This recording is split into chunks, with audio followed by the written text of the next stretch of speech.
UP हो या उत्तराखंड, हर खबर पर रहेगी हमारी नजर। देखिए सबसे पहले सबसे तेज पचपदून खबर। नीति हो या क्राइम या फिर हो क्षेत्र की कोई भी समस्या, हर खबरों से आपको कराएंगे रूबरू।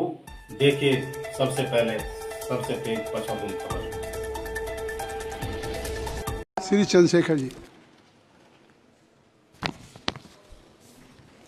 माननीय सभापति जी, जय भीम।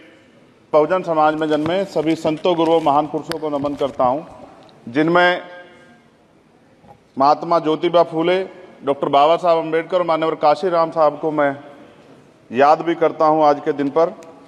साथ साथ नगीना की महान जनता और भीम आर्मी और हमारी पार्टी आज़ाद समाज पार्टी काशीराम के साथियों का भी धन्यवाद करता हूं। इसके बाद अपने कुल गुरु जगत गुरु सदगुरु रविदास जी महाराज को भी मैं नमन करता हूं, जिन्होंने दुनिया को लगभग 600 साल पहले बेगमपुरा शहर के रूप में दुनिया का सबसे महान लोकतांत्रिक दर्शन दिया। अध्यक्ष महोदय, माननीय सभापति जी, 14 अगस्त 1947 को ये देश अंग्रेजों के अधीन था। 15 अगस्त 1947 को हम लोग आज़ाद हुए।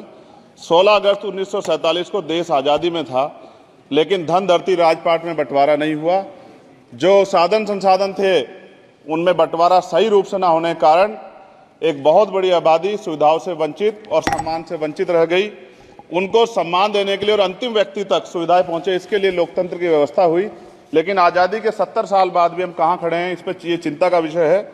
मैं मानता हूं कि सामाजिक न्याय तभी होगा माननीय सभापति जी, जब जातीय जनगणना पूरी होगी और जातीय जनगणना कराई जाएगी और साथ साथ संख्या के आधार पर आरक्षण जो है वंचित वर्गों का बढ़ाया जाएगा।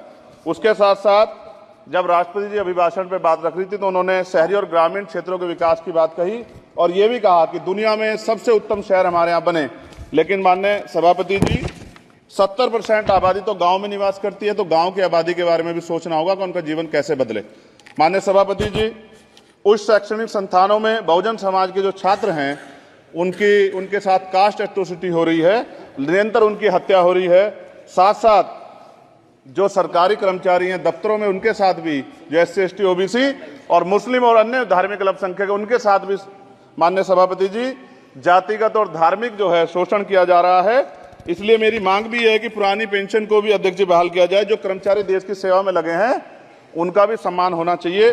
साथ साथ सभापति जी, भाजपा ने चुनावी लाभ के लिए सबका साथ सबका विकास के नारे दिए जो खोखले हैं, क्योंकि 10 साल में दलित, पिछड़े, आदिवासी, मुस्लिम और अन्य धार्मिक अल्पसंख्यक जो अत्याचार हुए हैं वो किससे छिपे हुए नहीं हैं। ये गलत है, ये बंद होना चाहिए। सभापति महोदय जी, महामहिम राष्ट्रपति जी के अभिभाषण में निजी क्षेत्रों में SC ST OBC को रिजर्वेशन देने का कोई उल्लेख नहीं हुआ है, जो कि आज चर्चा का विषय, क्योंकि 98% प्राइवेट सेक्टर है, 2% सरकारी सेक्टर है, तो 98% प्राइवेट सेक्टर में भी हमारी हिस्सेदारी की बात होनी चाहिए। माननीय सभापति जी, आशा कार्यकर्ताओं, आंगनबाड़ी वर्करों, भोजन माताओं के वेतन वृद्धि पे भी कोई उल्लेख नहीं हुआ है, वो भी अभी नंगे, उन पर भी सोचना पड़ेगा। माननीय सभापति जी, जिस क्षेत्र से मैं चुन के आया हूं नगीना से, वो बहुत पिछड़ा क्षेत्र है। उस क्षेत्र में कोई विशेष आर्थिक पैकेज नहीं दिया गया, रोजगार की सेवाएं नहीं है, नौजवान पलायन करता है। IIT, IIM, एम्स, केंद्रीय विद्यालय आदि शिक्षा में और चिकित्सा संस्थानों की स्थापना होनी चाहिए, जो कि नहीं है। और माननीय सभापति जी, मानसून सत्र आ गया है, मेरा क्षेत्र बाढ़ से बहुत प्रभावित है, इसलिए मैं आपसे आग्रह करूंगा कि वहां के लोगों को बाढ़ से निजात दिलाई जाए। माननीय सभापति जी, चीन हमें आंख दिखा रहा है और लगातार हमारे देश की सीमाओं में घुसपैठ कर रहा है, इसलिए अग्निवीर योजना को हटाकर पुनः सेना भर्ती शुरू की जाए और साथ साथ भारत की सबसे प्राचीन व बहादुर रेजिमेंट में से एक चमार रेजिमेंट को पुनः बहाल करा जाए, ऐसा भी मेरा आपसे आग्रह है।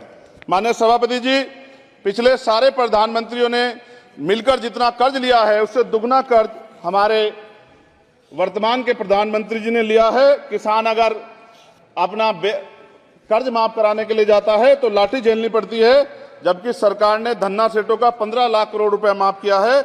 इस ओर हमें ध्यान देना पड़ेगा, हमारी आने वाली पीढ़ियों को ये कर्ज चुकाना पड़ेगा। माननीय सभापति महोदय जी, किसानों को MSP की लीगल गारंटी तथा किसानों का कर्ज माफ होना चाहिए। साथ साथ 2 अप्रैल 2018 को SC ST के बच्चों पे बहुत बड़े पैमाने पे मुकदमे लगे थे, वो हमारी लड़ाई सही थी, ये सुप्रीम कोर्ट ने माना और बाद में सरकार ने माना, वो मुकदमे तुरंत वापस होने चाहिए। माननीय सभापति जी, प्रेस जो है उस पे भी शिकंजा कसा जा रहा है।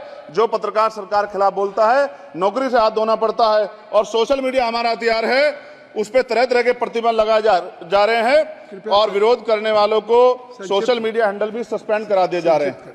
साथ साथ सभापति जी, पेपर लीक और परीक्षाओं के कैंसिल होने से देश के नौजवानों का भविष्य खतरे में है।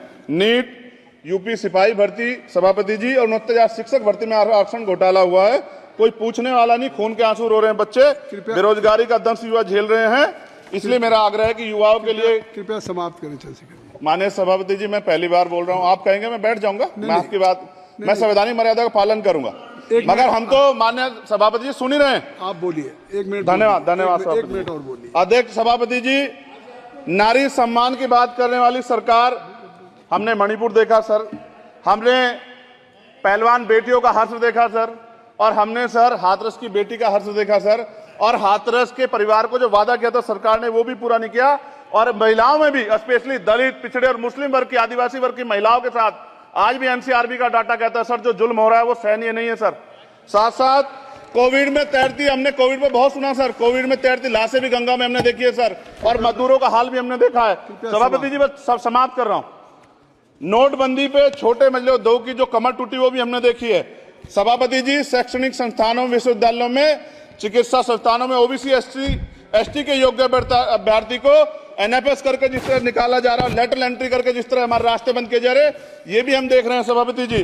साथ साथ मेरा ये कहना है सर, ये सबका इशू है कि प्राइवेट कर्मचारी सर और सरकारी भी कई जगह पे 8 से ज्यादा घंटों से काम करते हैं, और उनको जो सर उचित वेतन भी नहीं मिलता, तो न्यूनतम वेतन 20,000 रुपए तय हो और 24 घंटे की ड्यूटी। उदाहरण के तौर पे यूपी पुलिस सर बहुत पूरा काम करते हैं वो लोग, वो राज्य के विषय हैं। आप सर मैं आपके राज्य सरकार के लिए भी आपके संज्ञान में डाल रहा हूँ विषय सर। पुलिस सब जगह है सर, लेकिन सवाल ये है सर, बहुत पसीना बातें हैं, 8 घंटे की ड्यूटी और वेतन विसंगति, बॉर्डर स्कीम से उनको जो